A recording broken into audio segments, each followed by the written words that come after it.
Assalamualaikum semua. Sejujurnya saya nak ceritakan sedikit tentang diri saya dan situasi saya.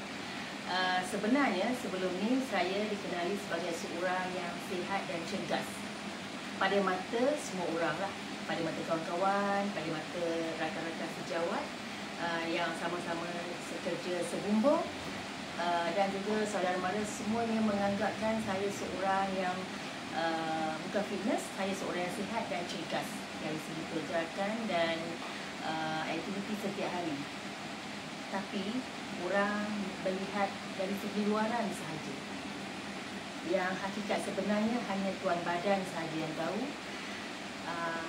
Sejujurnya pada umur ini saya telah mula merasa kebas-kebas di hujung jari sedikit bila bangun tidur.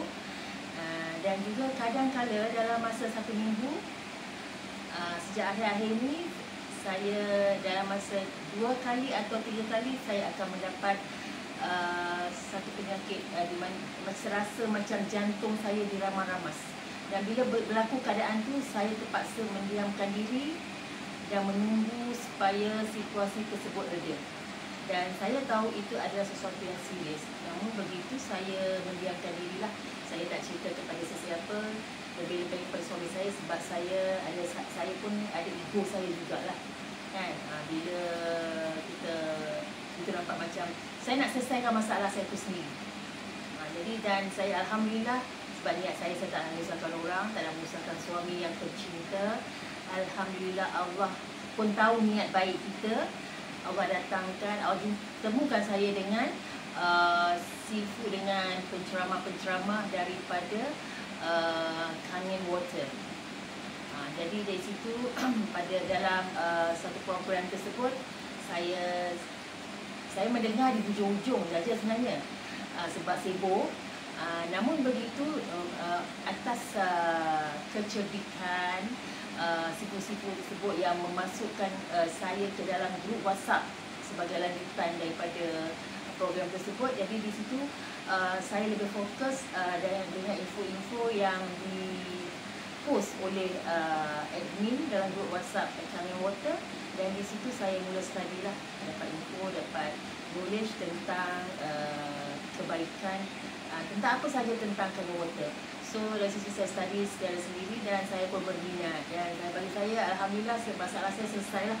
Allah tolong selesaikan dengan bertemu Kangen Water. Itu bagi saya simple saja. Dan saya pun berurusan dengan sifu yang berkaitan. Dan sekarang saya memiliki K8 Kangen Water pribadi saya. Dan dari situ saya dapat, bukan saya dapat menolong diri saya, dan saya rasa di usia-usia begini dan memenuhi hari-hari saya setiap hari sebagai seorang pesara pilihan, saya rasa hidup saya lebih bermakna. Sebab saya dapat jumpa ramai orang dalam perjalanan, dalam setiap aktiviti saya setiap hari, dan saya sentiasa dengar ada orang sakit itulah ini, dan saya share tentang Kangen Water. Dan alhamdulillah sambutan sangat positif, sangat baik, dan saya rasa macam hidup saya bermakna lah. Kan? Kita fikir kalau ada keuntungan, alhamdulillah. Keuntungan tetap akan ada, jangan bimbang. Kalau bukan keuntungan duniawi, kita akan dapat keuntungan di akhirat nanti. Kan? Banyakkan amal jariah, hidup lebih ceria. Sekian.